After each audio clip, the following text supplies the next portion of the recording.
akong day group. Sa day group po, sinishare ko rin yung mga Bible stories, yung mga verse, in-explain ko rin po yung mga verse sa kanila.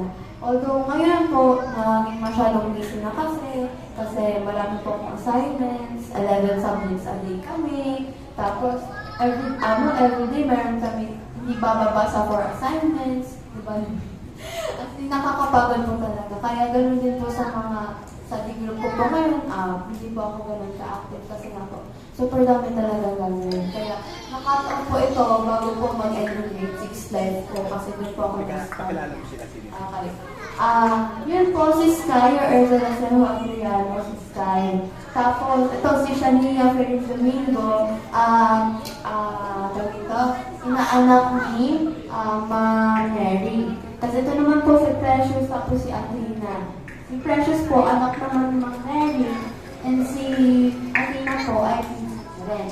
Tapos ito naman si Catherine Alex ay pinsan ko. Tapos ako, ayun, short-short ako. Ayun, meron pa mga dito. Ayun. Sila po ulit. Kasi sila masipag kasi sila. Masipag sila umatay. Ayun si Blair, Blair Monites. Ayun. Si Blair. Yung si Blair, sa likod. Yung si Blair. I-group ko po sila dati. Ayan, meron pa. And si Sky. Katabi ko po. Tapos, ayun ulit sila. Yan po yung mga talaga aktivita namin sa pag-ibig. So, kayo rin po, kayo rin gawin yan sa school, sa kapag-graduate, sabi mo, kapag kumakain kayo, ano mo ba lang pa nila? Diba? So, kahit sa simple paraan po, sa maikiling panahon, sa dito po i-share sa kayo. Pwede nyo pag-gabitin yung buhay nyo kahit bata pa kayo para makapag-share tayo ng words. Kasi ito naman po yung aking family. Ayan, sila mama, sila papa, si Sky, and yung little brother ko po na si Cloud. Ang isa pa pong testimony ko dati, as in, dati naalala ko, nung pa lang, hindi pa nakakilala si Mama dati sa Diyos, ay nila, parang silang asset pusa, na hindi mo maintindihan, as in. Aray ko.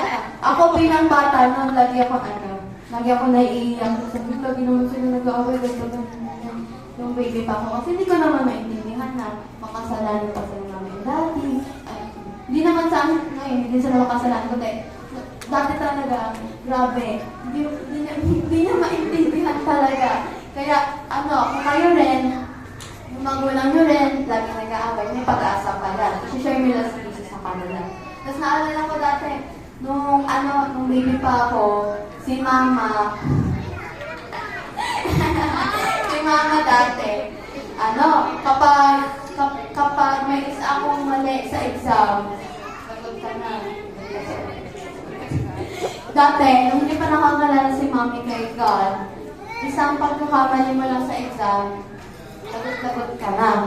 As in, napaka-strict ni Mama dati. Pero ngayon, ako na lang nagugulat, hindi na siya nagagalit. Try better next time na lang, ganyan. Yun po ang nagagawa ni God sa mga tao. Okay? Kung yung magulang ko rin, lagi rin nag-aaway, pakilala nila si Jesus sa kanila. Mama, punta tayo church. Papa, punta tayo church.